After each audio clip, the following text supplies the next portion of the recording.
I would like to present what will be the contents of this talk. What I aim at is to generalize what is called the scalar quasi-arithmetic means to multivariate cases.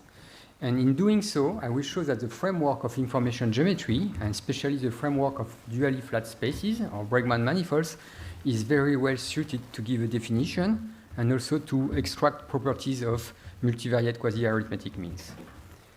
So the outline of the talk will be to give a definition of the whole concept of weighted quasi-arithmetic means, to define using notion of duality quasi-arithmetic centers and to show you that they come by pairs, and to study their invariance and equivariance properties. Then I will generalize the concept of quasi-arithmetic centers to quasi-arithmetic mixtures, and based on those quasi-arithmetic mixtures, we will revisit the Jensen-Shannon divergence and give a more geometric definition using connection, and those will become the Jensen-Shannon-Nabla divergences. Okay, so what is a weighted quasi-arithmetic means?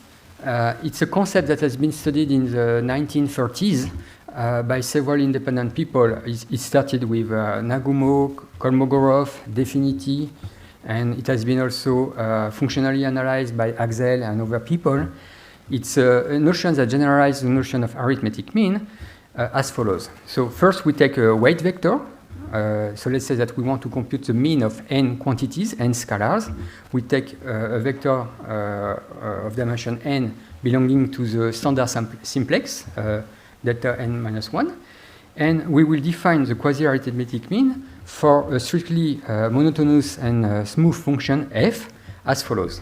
So this will be the definition. So basically, because it's a strictly monotone, f minus 1 exists. So here you take the arithmetic mean on the f representation, and you take f minus 1. So if you take f of mf, you just got the arithmetic mean. This is why it's also called quasi-arithmetic mean.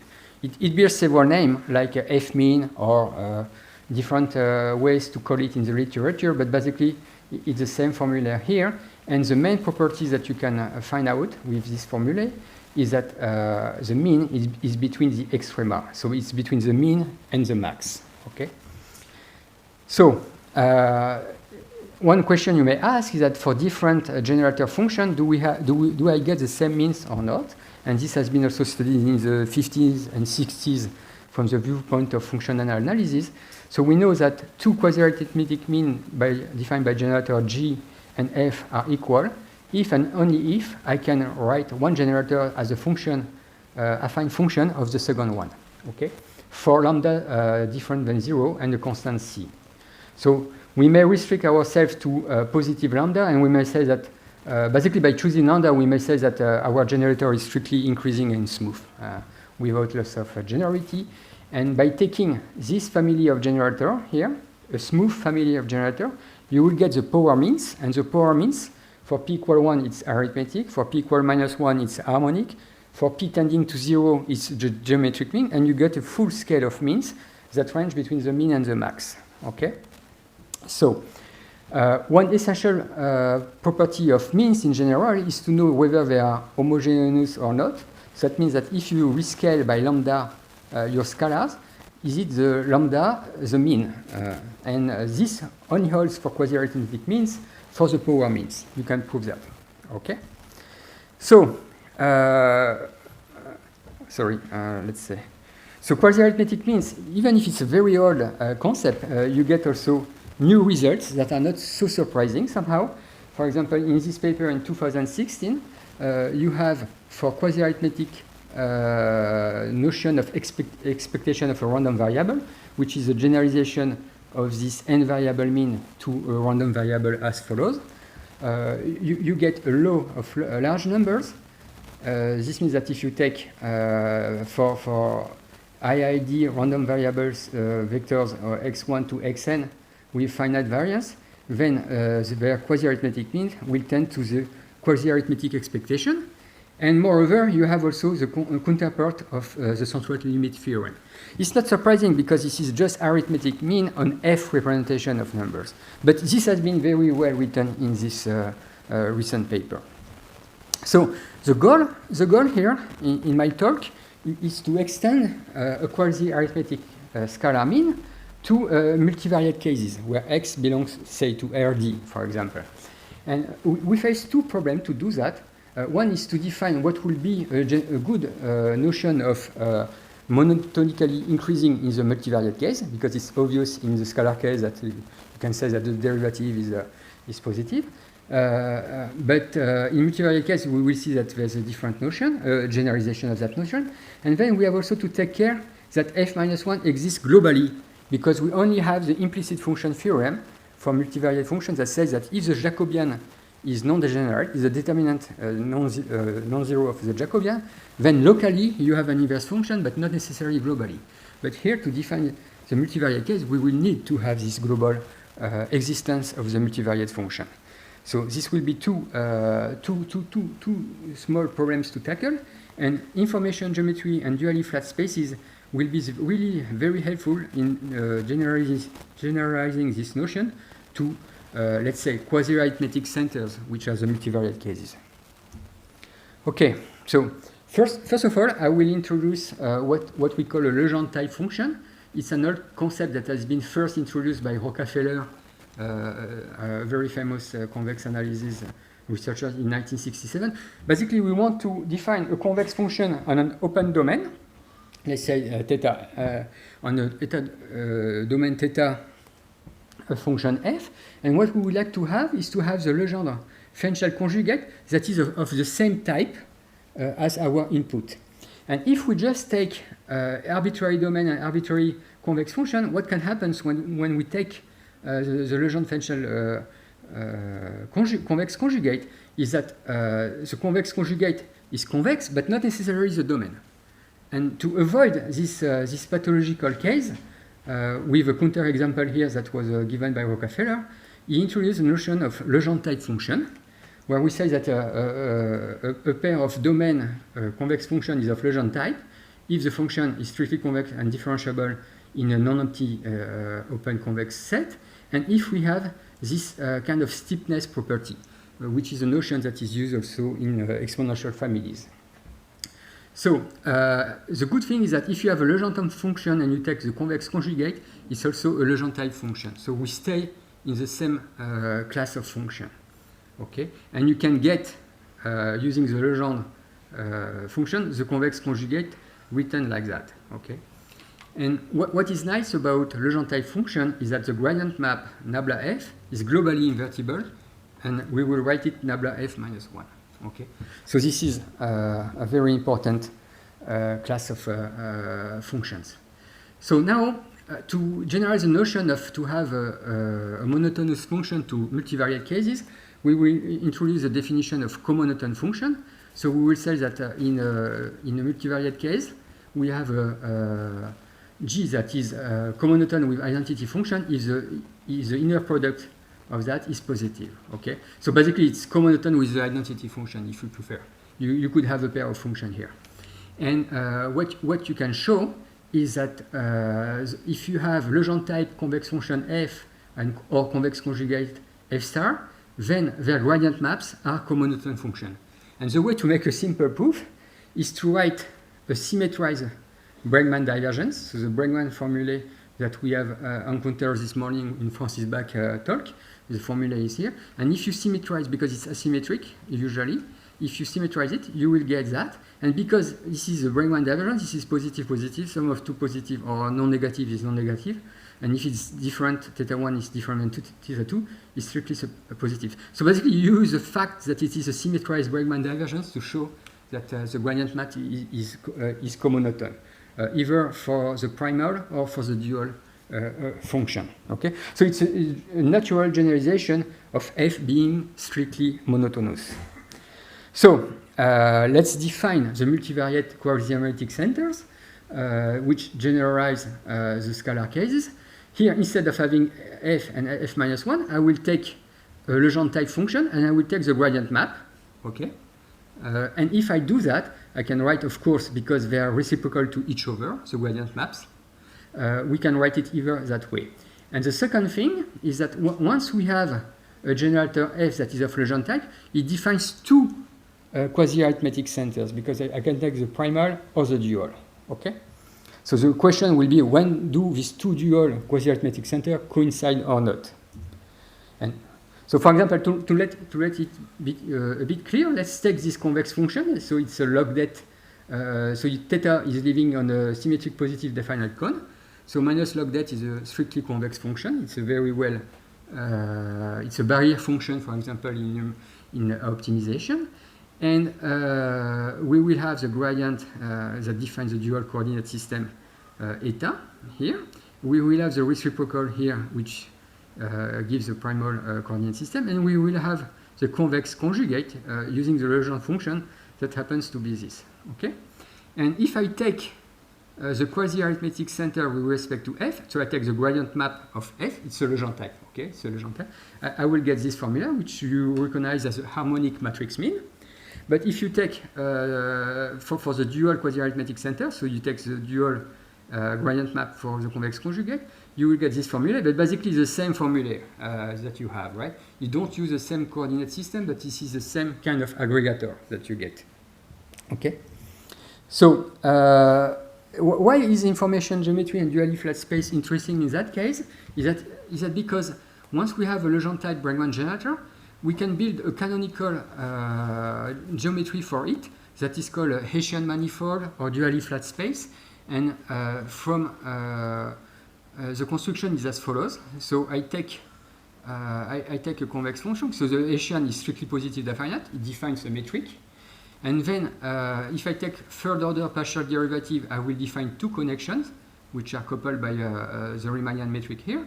So basically, I will have let's say two points. If I view the domain as a global coordinate chart, I can also think of the coordinate chart as a Riemannian manifold.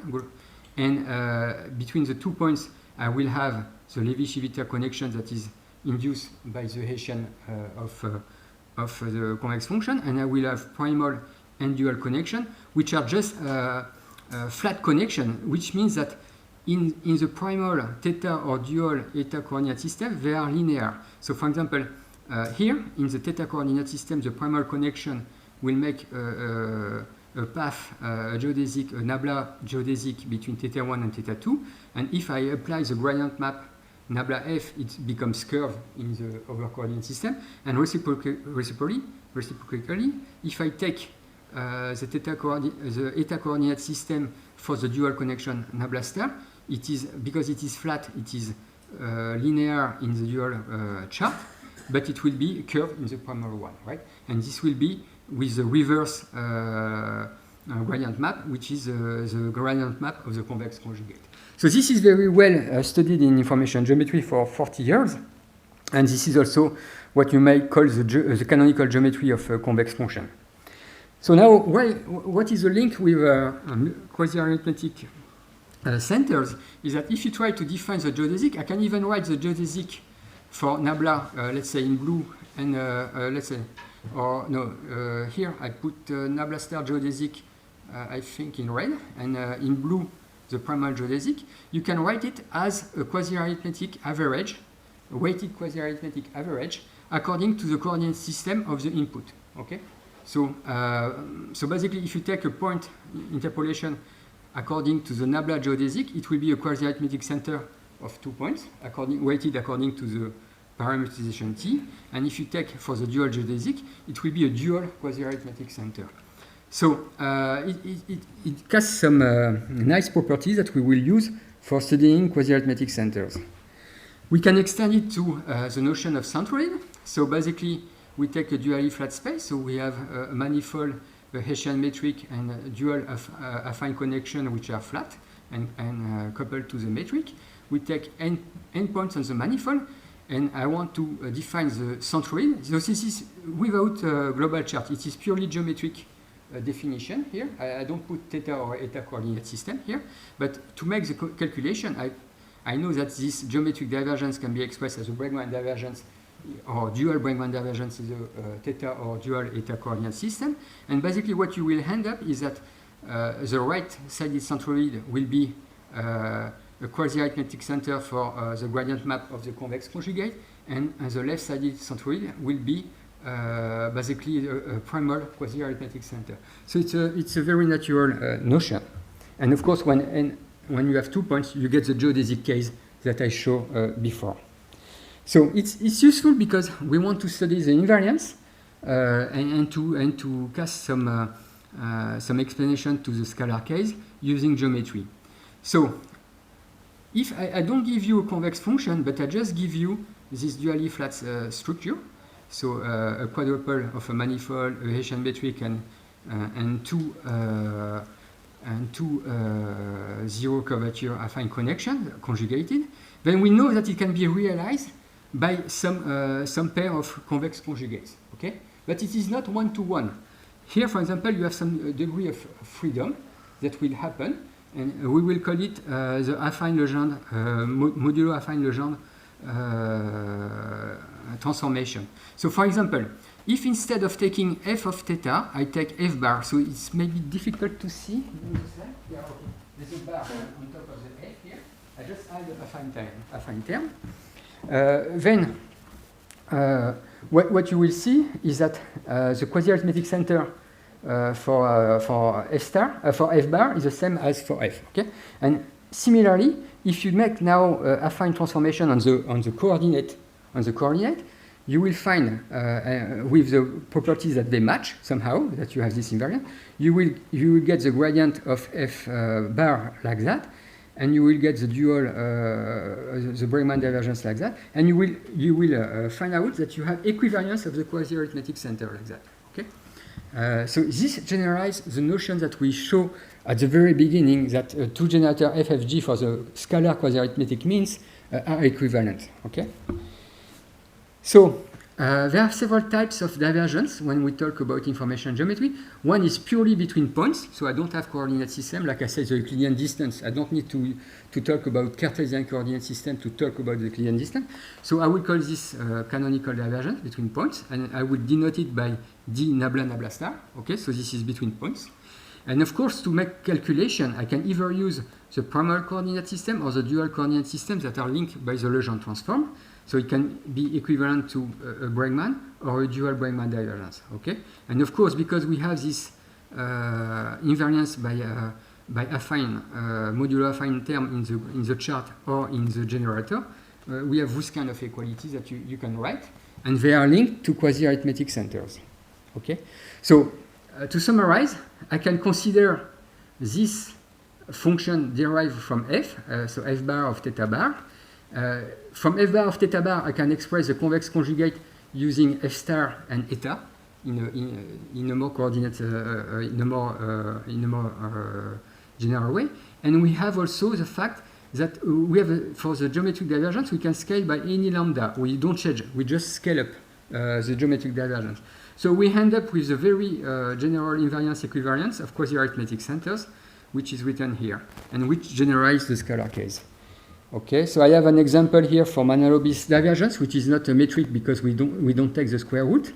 In that case, you have that, and you will have the two quasi-arithmetic centers that coincide.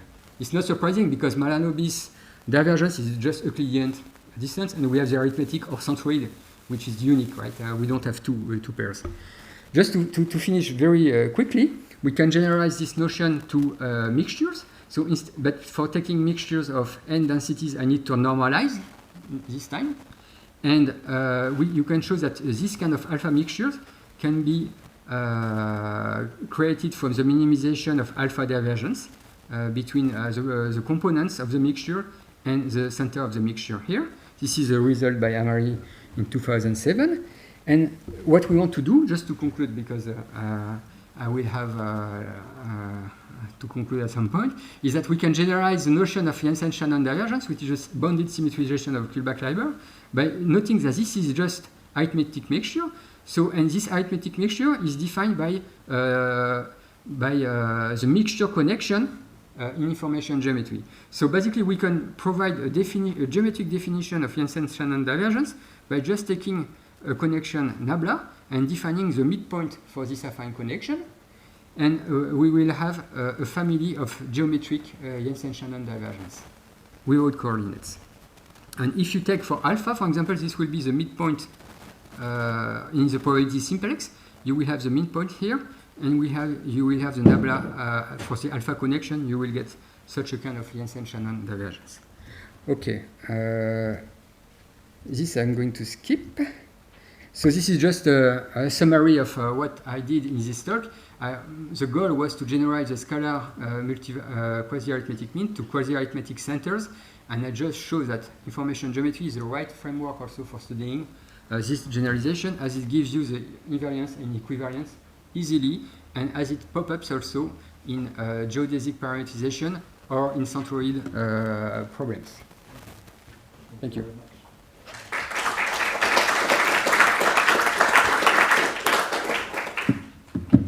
For one quick question, maybe.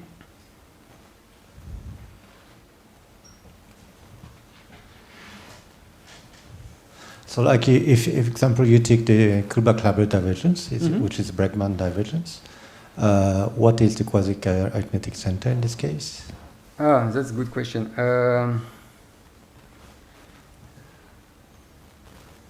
So one will be the arithmetic center, and the other one will be, I think, the harmonic, or let me think, or maybe no, it will be the log sum x, log sum x center. Okay, very good.